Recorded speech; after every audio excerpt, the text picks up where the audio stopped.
నేను వామిటింగ్ చేసుకునేట్టుగా ఉన్నా, అంత భయంకరంగా ఉన్నాయి. వాష్రూమ్స్ వాటర్ ఇక్కడ పడుతున్నాయి. అటాచ్ బాత్రూమ్స్ ఉన్నాయి, నుంచి ఇట్లా పడుతున్నాయి మేము డ్రాప్ డ్రాప్. ఓ చూడు అసలు కంప్లీట్ ప్యాకింగ్. డైనింగ్ హాల్ కూడా గాలి ఎక్కడి నుండి రావాలి సార్ వాళ్ళకి? మీరు ఫస్ట్ ఫ్లోర్కి వెళ్ళారా? ఒక గంట ఒక మనిషిని కూర్చోబెడితే ఊపిరాగి చచ్చిపోతాం మనం. సార్ ఈ డోర్స్ ఏంటి సార్? ఏం సార్ ఇది? వాష్రూమ్ పబ్లిక్ యూరినల్స్ అయినా ఇంత దరిద్రంగా ఇంత దారుణంగా ఉంటాయా సార్? ఇంత దారుణం. అమ్మ మీ ఇంట్లో మీరు ఇలాగే ఉన్నారమ్మా?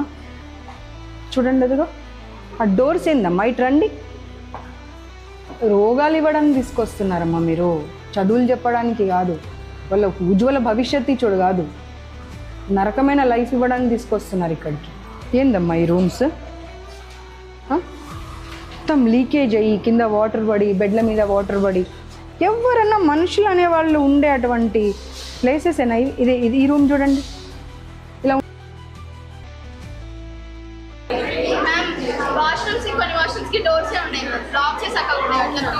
డోర్స్ లేవు, లాక్స్ లేవు, సగం బాత్రూమ్స్కి లేవు. చూపిస్తావా లేనివి? వాటర్ కూడా పోవు.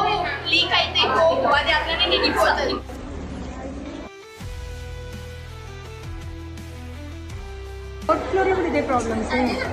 వాష్రూమ్ వాటర్ అంతా వీళ్ళ పైన పడుతుంది, అదే వాటర్లో ఉంటుంటే ఇబ్బంది పెడుతున్నామని చెప్తే ఏమవుతుందిలే అని అంటున్నారంట.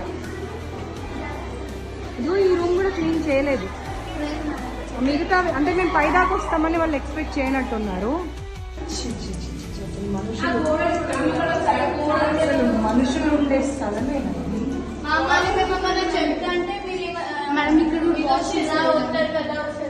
అక్కడ ఉన్న వాటర్ ఇందులో వస్తాయి. మళ్ళీ వాటర్ మార్నింగ్ అసలు వాటరే రావు.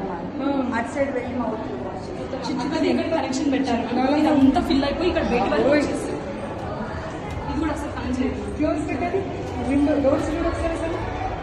అసలు ఈ కాలంలో ఎవడన్నా అలాంటి డోర్స్ లేబర్ హౌసెస్లో కూడా ఇంత దాకా అసలు వాటరే రావు, పని చేయదు. మగ్స్ లేవు, ఏం లేవు. మగ్స్ కూడా లేవు, అసలు లేవు. మగ్గు లేకుండా ఎలా పడతారంట?